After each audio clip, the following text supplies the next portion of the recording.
Tudo bem, pessoal? Um abraço para você que me acompanha em mais um vídeo aqui no canal do Frossar. Hoje é sábado, dia 5 de abril de 2025. Tá no ar mais uma edição do Como os Caras Vêm. Amanhã, domingão, 4 da tarde, tem Atlético e São Paulo pela segunda rodada do Campeonato Brasileiro de 2025. Estreia do Galo em casa e a gente está aqui com esse conteúdo para entender tudo sobre o nosso adversário, sobre o Tricolor Paulista, numa ótima resenha com o Gabriel Sá, setorista do São Paulo, beleza? Antes da entrevista, do bate-papo, melhor dizendo, né? Aqueles pedidos de sempre, deixa o like nesse conteúdo, se inscreva no canal se não for inscrito, considere se tornar sócio do canal clicando em Seja Membro, clique no botão hypar também, caso apareça para você, porque ajuda a gente demais, e se inscreva no canal de cortes, o link está na descrição. Esse conteúdo, como todos os outros, é um oferecimento de açaí.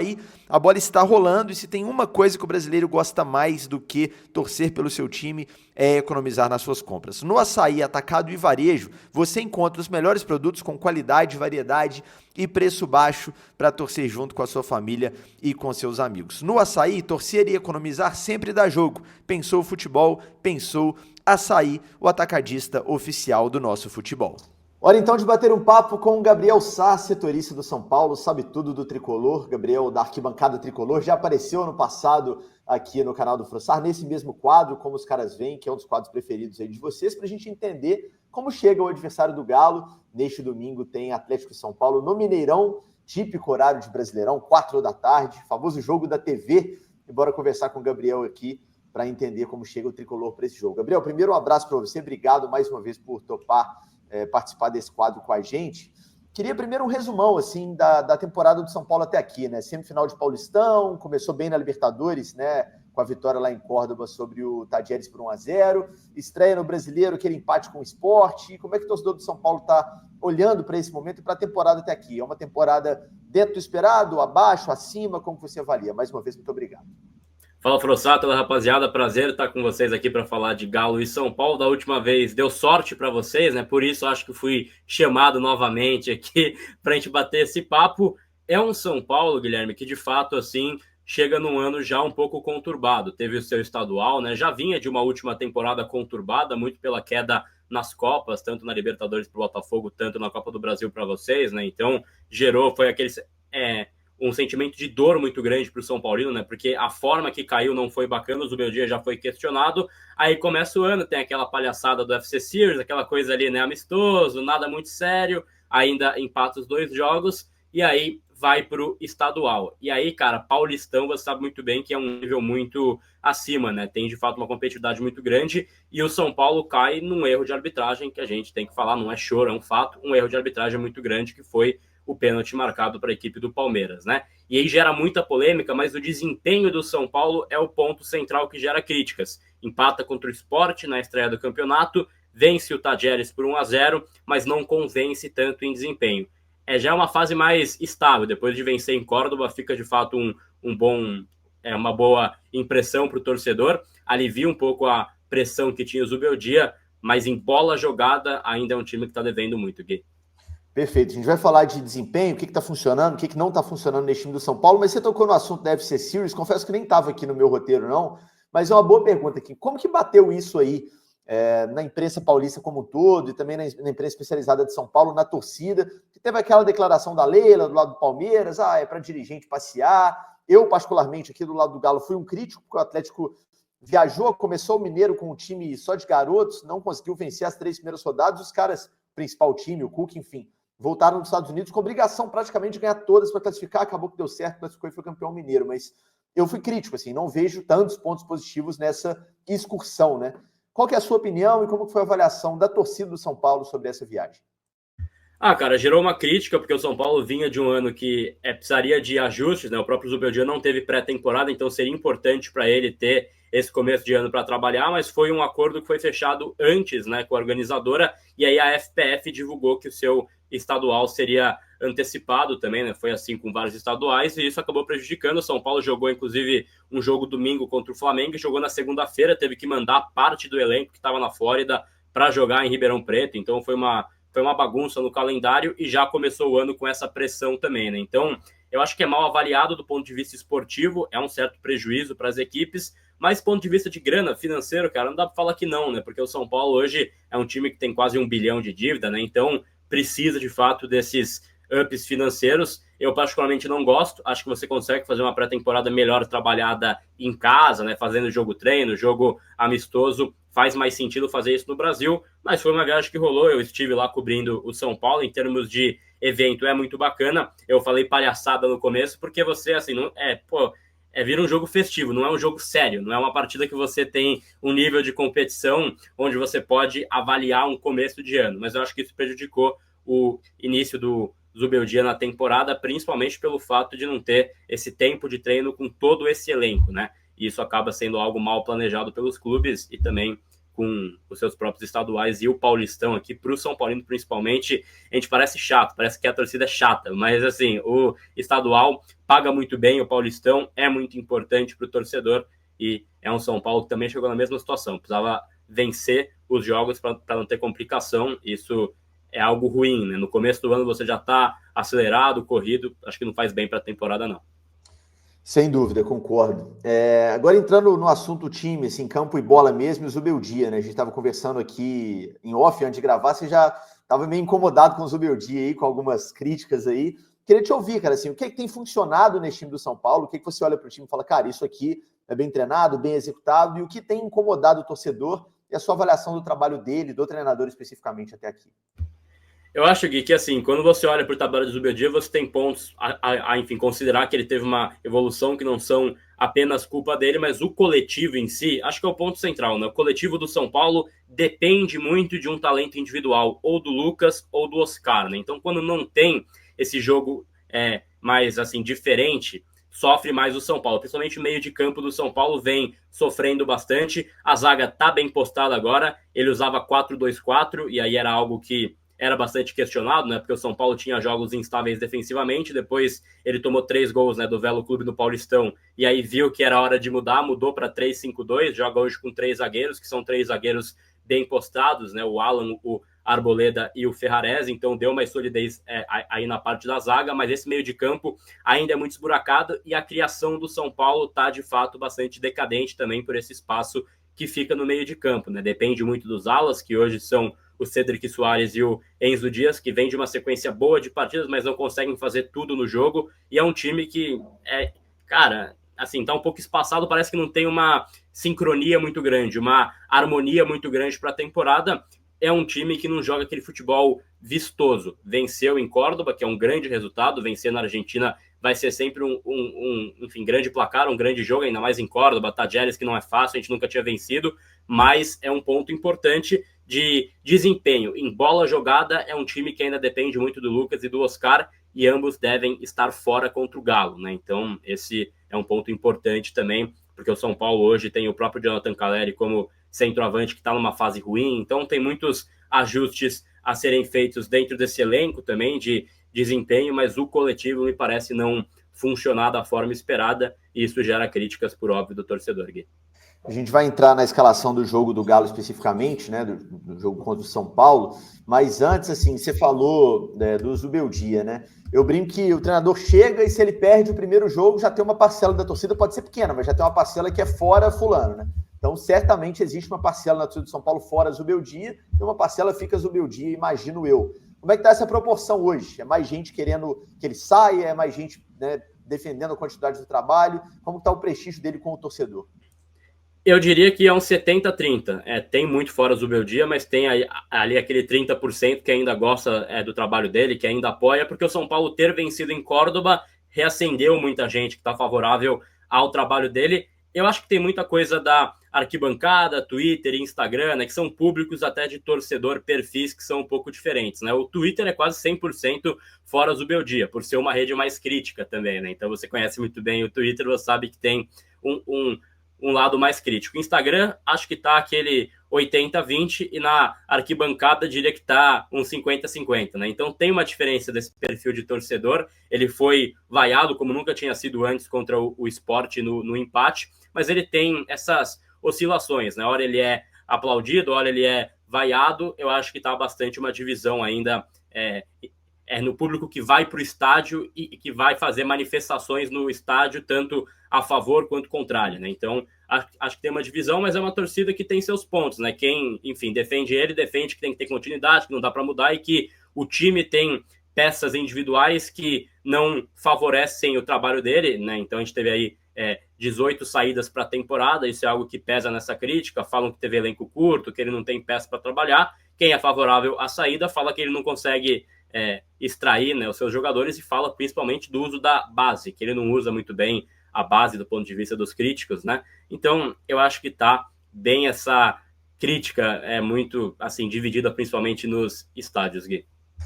São bolhas, né? A gente vê o universo ali do estádio é sempre muito diferente do universo da internet, não tem jeito. A gente que trabalha, inclusive, com comunicação, com cobertura de um clube, a gente tem que saber separar, né? Porque senão a gente acaba muito contaminado com essas bolhas aí. Antes da gente entrar no time que vai jogar contra o Galo, o provável time que vai jogar contra o Galo, só deixando claro, a gente tá gravando esse papo, viu, gente? Às 2 e pouco da tarde de sexta-feira. Tá indo ao ar no sábado, você tá assistindo esse vídeo provavelmente no sábado, ou já no domingo, enfim. Mas a gente está gravando na sexta, então caso tenha alguma coisa de última hora, não culpem o Gabriel, porque o papo está sendo gravado na sexta. A gente vai falar de provável time, mas antes, sim, você falou de um time meio esburacado e falou de problemas de construção. Pensando no time titular do São Paulo, com todo mundo, antes de a gente entrar no time do Galo, como que é o encaixe desse time, assim, ofensivamente falando? Porque tem Oscar, que é um meia, mas até onde eu sei, não está jogando tanto como meia, tão perto do gol assim, às vezes joga um pouco mais atrás, inclusive leva 8 nas costas, né? Tem o Lucas, que é um cara que sabe jogar por dentro, pelos lados também, é um monstro veloz e ágil e muito drible. Tem Luciano, tem Caleri. Como que é o esquema, assim, o desenho tático desse São Paulo ideal?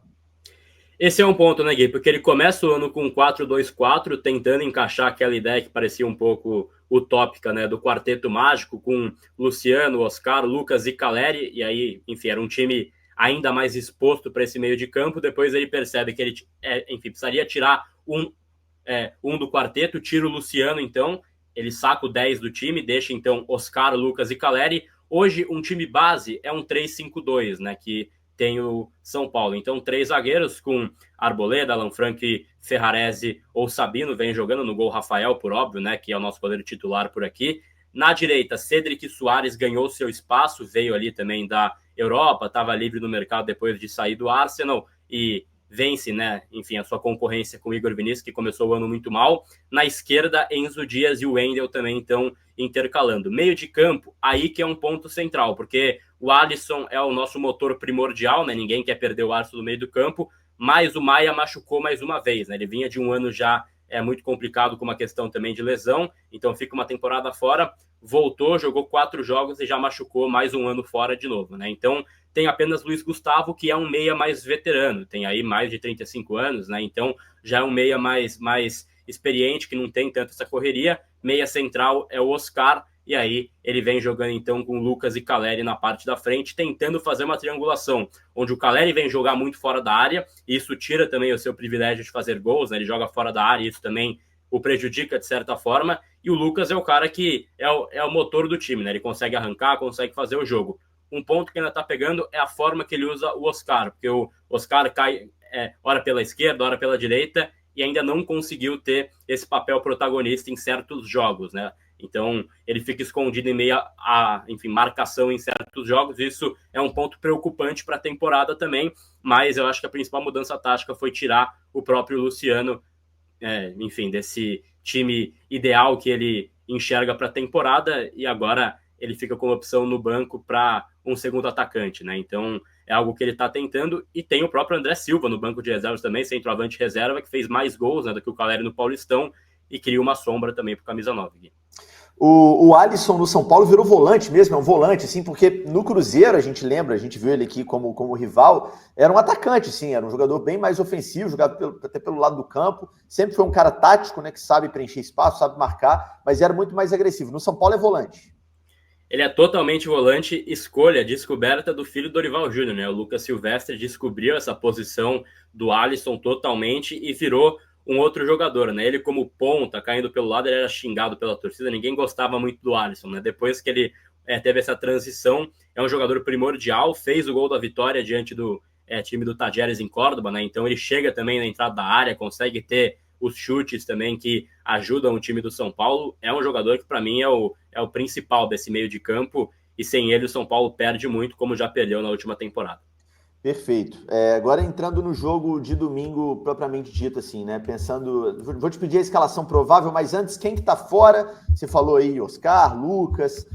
Quem tá fora porque tem alguma restrição física ou é escolha poupando para Libertadores? Como tá esse cenário de ausências para o jogo? As ausências para essa partida são Oscar, né, que deve ficar de fora. Ele entrou em campo diante da equipe do próprio Tajeres aí na quarta-feira, mas já não estava tão bem fisicamente, teve uma pequena lesão, então deve ser preservado. Essa é a tendência. Vai sair maior informação no sábado também, né, que aí a gente pode ter maior, precisão nessa informação, mas ele não deve viajar. O Lucas ainda está fora, teve uma pancada ainda no estadual, no Allianz Parque, né, então machucou e está de fora dessa partida. Tem a ausência do Maia também, que já é uma lesão conhecida por todos, aí vai ficar fora até o fim da temporada em resumo, né? Então, o time base deve ter Rafael no gol, a zaga Ferrarese, Arboleda e Alan Franco, na direita Cedric Soares, na esquerda Enzo Dias, meio de campo Luiz Gustavo e Alisson. Oscar fora, aí gera uma dúvida. No último jogo ele fez uma formação diferente, contra o Sport ele tentou 3 volantes, né, com o Marcos Antônio, né, com esse, homem mais de chegada no meio do campo, mas não funcionou tão bem. Teve o Oscar na última partida, mas tende a ser Luciano, esse cara mais de meia, né? Mais, nessa função de 10, que ele veste a 10, mas não joga tanto como um 10. Mas vamos colocar, então, o Luciano como esse cara, Caleri como um centroavante, né? Que, ainda não perdeu a vaga, e o segundo atacante, aí vira uma variação, porque ele poderia jogar ou com o Lucas Ferreira, que vem da base, para cair mais pelo lado, ou subir o Luciano, colocar o Alves, né, como esse meia. Então é um ponto que a gente tem muita dúvida, justamente pelo fato de que contra o Sport ele tentou 3 volantes, tentou colocar Marcos Antônio e não funcionou, né? Ele dobrou o 10, né, o Luciano, e o 9, que é o Caleri, né? Tentou fazer uma formação ali, Luciano e Caleri, não funcionou tão bem. Eu acho que para esse jogo do Galo tem uma chance dele usar o Alves, que é um meia da base, como um meia criativo titular, embora um jogo fora de casa, né? Um jogo mais de pressão. Eu acho que ele pode dobrar Caleri e Luciano na frente e usar o Alves como meia recuado aí para jogar. Mas é uma escolha que vai passar muito pelo técnico também quando ele olhar para esse time, e também está bastante condicionada à ausência do Oscar, que deve ficar de fora aqui. Pequena pausa na resenha com o Gabriel para o recado dos nossos parceiros de sempre aqui no canal do Frossar. Primeiro, o recado da KTO, que está com muita promoção boa para esse Brasileirão. Gente, kto.bet.br, tem odão, tem chance extra, tem ganho antecipado e muita coisa legal. Vá até o site, navegue pelas odds e jogue com responsabilidade. Lembrando que a aposta esportiva é proibido para menores de 18 anos e que é para você apostar aquela graninha que está sobrando, nunca a que está faltando, beleza? Recado também da Confiax, que está com a campanha Acelera Consórcio até o dia 22 de abril no ar. Você que está pensando em fazer um consórcio para sua casa própria ou para o seu carro, vale a pena consultar as condições. Você vai ter 40% de desconto até a contemplação, né? Desconto na mensalidade, e de quebra vai concorrer a uma camisa oficial do Galo. É isso mesmo, fechando o seu consórcio até o dia 22, você ainda vai concorrer a uma camisa do Galo aí através da Confiax. Beleza? O QR Code tá na tela, entre em contato e depois me agradeça. Tamo junto, e agora bora voltar para a resenha com o Gabriel. Perfeito. Você falou há pouco sobre a questão de algumas críticas, né, do torcedor. O elenco é curto, saíram 18 jogadores e tal. Parece que está falando do Galo, assim, é um discurso que aqui acontece muito também, as pessoas, né, batendo muito na tecla dos jogadores que saíram. O volume de chegadas não foi tão grande. Acho que o Atlético contratou alguns jogadores interessantes, sim, mas o volume não foi tão grande. E o São Paulo, a diferença para o Galo nessa temporada, joga a Libertadores, né? Libertadores, obviamente, você não pode preservar, né? Eu sou, por exemplo, um defensor, o Atlético está na Sul-Americana, que o Cuca preserve titulares da Sul-Americana, porque o grupo é fraquíssimo, e para mim o time reserva do Atlético tem a obrigação de conseguir essa classificação no grupo da Sul-Americana. Libertadores é diferente. São Paulo acabou de estrear contra o Tajeres em Córdoba, é sempre um jogo difícil, não dá para tirar o pé. Como está essa discussão em relação ao uso de forças, assim? Porque me parece que não é um elenco perfeito para você jogar 3 competições no mais alto nível, rodando o time. Então, talvez você tenha que fazer escolhas aqui e ali. Você já está falando, olha, talvez vamos ter que segurar o Oscar pela sequência e tal. Imagino eu priorizando a Libertadores. Qual é a sua linha de raciocínio, assim? Tem que realmente tirar o pé quando precisar tirar no Brasileiro? Ou você acha isso perigoso, pensando na temporada como um todo? O próprio Atlético é um case ano passado, né? Chegou na final da Libertadores e da Copa do Brasil, teve que tirar o pé no Brasileiro, porque o elenco era curto, brigou para não cair na última rodada, precisou ganhar do Atlético Paranaense, senão estaria na Série B. Então, como que você, pessoalmente, e a torcida do São Paulo enxergam essa situação do elenco curto e várias competições em andamento ao mesmo tempo. E só para confirmar também, Gui, enquanto a gente está gravando aqui, saiu o boletim do São Paulo e está de fora mesmo o Oscar do jogo, né? Então a gente pode já projetar o time sem o Oscar aí para domingo contra o Galo. De fato, é um time que foi um pouco encurtado, mas as saídas, ao meu ver, pelo menos, não foram saídas primordiais, né? Talvez dê para listar aí o Moreira, Nestor, William Gomes, mas não é um time que teve grandes saídas importantes para a temporada, embora o número seja expressivo, né? 18 saídas, parece que saiu aí mais de um time de peças importantes, mas acho que de composição é muito mais a base, né, que São Paulo tem que usar. Tem um time campeão da Copinha com peças primordiais também, né, Rian Francisco, o Alves, o Mike, o Lucas Ferreira, vários jogadores que podem encorpar mais esse elenco, e teve 4 chegadas aí também, né, o Wendel e o Enzo Dias, que são caras que conseguiram resolver o lado esquerdo. Na direita o Cedric Soares, que está indo muito bem também, e o Oscar, que dispensa maiores comentários, grande jogador aí também pelo meio de campo.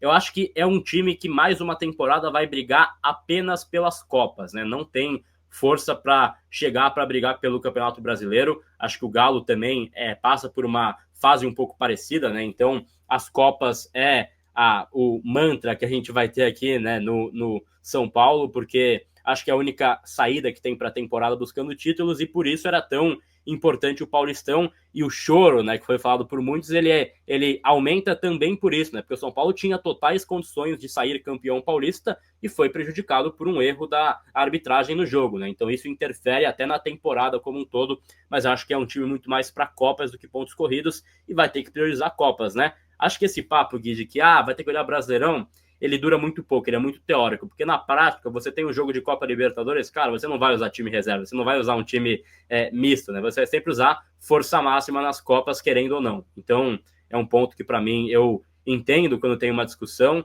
até o próprio Flamengo tá falando que vai fazer isso, né, com o Boto, falando que vai dar força máxima Brasileirão, mas eu não creio nisso, né? Para mim, quando você cai numa Copa, cai na Copa do Brasil, cai na Libertadores, tendo camisa pesada, a coisa fica ruim, a chapa esquenta.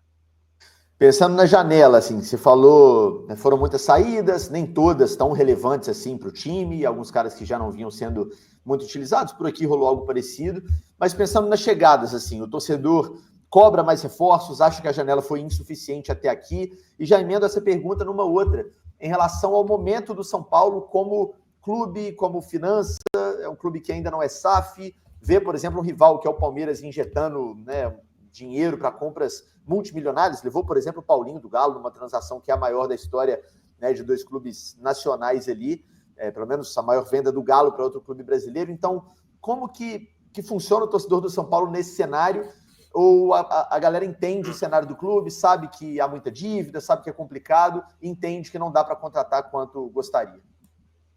Eu acho que tem muito torcedor de Fabrício Romano, né? Tem muito torcedor que torce pelas idas e vindas, né? Torce pelas chegadas. Então quer ver um nome ali que seja contratado, independente da sua qualidade. Acho que o São Paulino entendeu com os últimos anos que não adianta contratar de monte, né, com pouca qualidade. Então o São Paulo, na gestão Casares, fez mais de 40 contratações, mais da metade já saíram e não deram assim, nenhum retorno esportivo para o clube, né? Então, acho que foi uma janela bastante assertiva, porque o São Paulo vai em 4 posições que estava precisando, com nomes que chegam e jogam e meio que mata o problema, né? As saídas são um ponto importante, mas você limpa a folha para trazer caras de mais qualidade. Então, para mim, eu acho que fez sentido e acho que o próprio torcedor pôde entender.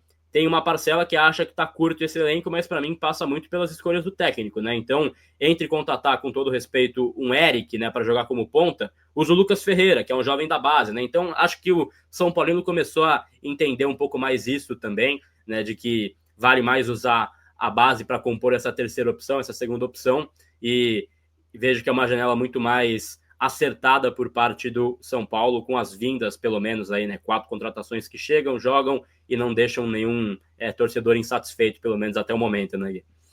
Quem são os 4? Só para o atleticano identificar, e fala um pouquinho sobre eles também, porque a gente viu o São Paulo jogar bastante ano passado, mas muito atleticano viu pouco desse São Paulo 2025, né? Quem são, como estão até aqui no time?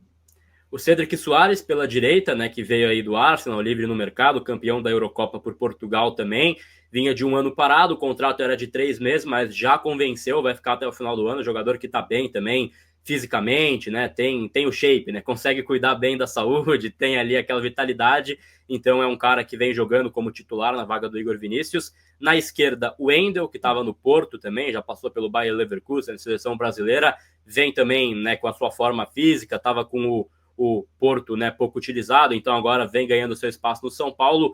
Enzo Dias vem sendo titular, jogava no River Plate, passou pelo Tajeres também, é um cara que tem uma característica bastante também de ser um cara meio louco, meio aguerrido, que briga, dá carrinho de cabeça, né, aquele estilo argentino, mas está indo muito bem. E o Oscar, que eu acho que vocês conhecem, enfim, melhor, 8 anos de China, né, meia clássico, meia que joga de terno, vai estar fora do jogo aí contra o Galo, mas é um jogador que tem essa característica do passe importante, decisivo, e é um cara que também que foi visto por muitos como um acerto.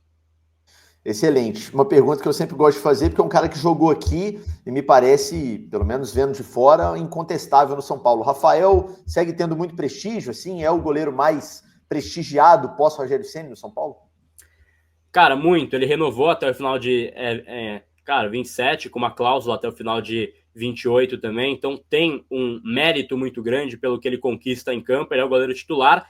Eu acho que o ponto aqui do São Paulino é os pênaltis também, né? Que falam disso. Eu acho até que é um pouco injusto, mas é que a torcida não tem tanta confiança nele nos pênaltis, embora ele tenha, enfim, catado o pênalti na Supercopa do Brasil contra o Palmeiras. Eles têm pouca confiança, mas eu acho que é um goleiro, assim, completo. Acho que ele é um cara bom de grupo também, muito centrado, gente boa demais. Você conhece muito bem ele também, acho, né? Então, é um cara muito bom para ter no vestiário, vai bem no gol, faz defesas importantes, garante pontos com as suas...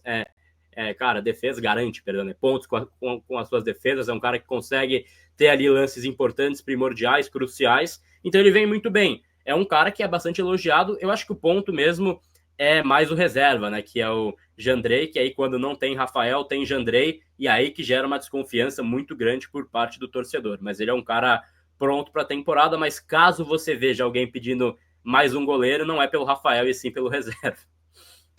O Rafael é um dos caras mais legais que eu tive a oportunidade de cobrir, assim, como repórter setorista, assim, um cara muito acima da média, como pessoa, assim, né, como atleta. Desejo muito sucesso para ele. E realmente acho goleiro, assim, ouvindo você falar, né? Se o problema do goleiro é que ele tá pegando pouco pênalti, me parece que tá tudo bem, né? Tem vários outros problemas que ele poderia ter e que, no caso, não vem tendo. Uma pergunta, assim, foi até um sócio do canal que mandou, uma curiosidade. Todo clube tem, né? Aqueles adversários que o jogo costuma encaixar e que você vai confiante para esses jogos, e aqueles adversários que, por algum motivo, costuma dar errado, assim. A gente tem uma percepção boa do lado atleticano contra o São Paulo. O Galo costuma jogar bem contra o São Paulo. E me parece que o contrário, existe um certo temor. Assim, o São Paulo costuma se complicar contra o Galo. Tem razão? Assim, é uma perspectiva só nossa ou realmente vocês vão jogar com o Galo com certo pé atrás por essa questão histórica? E em BH é só Cruzeiro que dá bom, cara. Contra o Galo tá complicado. Histórico, principalmente em mata-mata, é um jogo sempre muito complicado contra o Galo, né? O São Paulo não vem tendo sorte, até vou usar essa palavra no histórico recente. Venceu, acho que em 2020, aquele jogo em casa, 3-0 Brasileirão, né? Que era um jogo importante. Mas em Copas, quando cai o Galo, enfim, no pote e tal, você fala, putz, acho que vai ser pedreira, vai ser um jogo complicado. Nunca é um jogo tão fácil, parece que algo não encaixa contra o Galo, de fato. Eu acho que tem times que, historicamente, você vai tendo, né, uma certa dificuldade. Obviamente, isso é um mérito por parte do Galo, mas, assim, fosse para escolher uma final, sei lá, de Copa Libertadores ano passado, caso o São Paulo passasse, para mim seria contra o Botafogo e não contra o Galo, porque eu acho que era mais fácil, entre aspas, né? Em fase mata-mata, em jogos assim, eu vejo que o São Paulo tem uma dificuldade, não sei por qual fator, porque já passaram vários técnicos, várias equipes, até o São Paulo melhora às vezes contra o Galo, mas me parece um time historicamente mais difícil para jogar contra o São Paulo. Perfeito. Para a gente fechar, Gabriel, já te agradecendo aí, sua perspectiva para o jogo, assim, esse São Paulo que não tem peças importantes, como é que você enxerga? Consideraria o empate um bom resultado? Eu acho que o São Paulo vem para BH com a obrigação de vencer. Qual que é a sua perspectiva para o jogo desse domingão? 0-0 me dá o papel que eu assino agora, viu, Gui? Para mim é um jogo que é complicado pela ausência do Oscar e do Lucas. É um São Paulo que deve, de fato, futebol, e é um Galo que, pelo que a gente vê aqui, tá muito bem, né? Um Galo que é o atual campeão mineiro, conseguiu fazer um bom começo de temporada. Eu vejo como um time complicado a essa altura do ano. São Paulo sempre briga, né? É um time que eu acho que entra na máxima que a gente brinca aqui, né? O São Paulo, ele vai para trocação com todo mundo. Pode apanhar, mas ele vai trocar com todo mundo na temporada. Então, eu acho que é mais isso. São Paulo vai para trocar na temporada, mesmo desfalcado, com a faixa no ombro, né? Mas vai para trocar na temporada. Mas eu sei que é um jogo complicado para mim. Empate seria bom placar aí em BH. Show de bola, maravilha. Agradecendo aí ao Gabriel por essa ótima resenha. Se você gostou do conteúdo, desse bate-papo sobre Galo e São Paulo, deixa o like, deixa o seu comentário também, a sua perspectiva, seu placar aí, seu palpite para esse jogo. Tamo junto, siga o Gabriel aí nas redes sociais, que ele é bom demais. Vou deixar os links aí na descrição desse vídeo. Se inscreva no canal, curta esse conteúdo, porque é muito importante pra gente. Saudações, um grande abraço e até o próximo vídeo.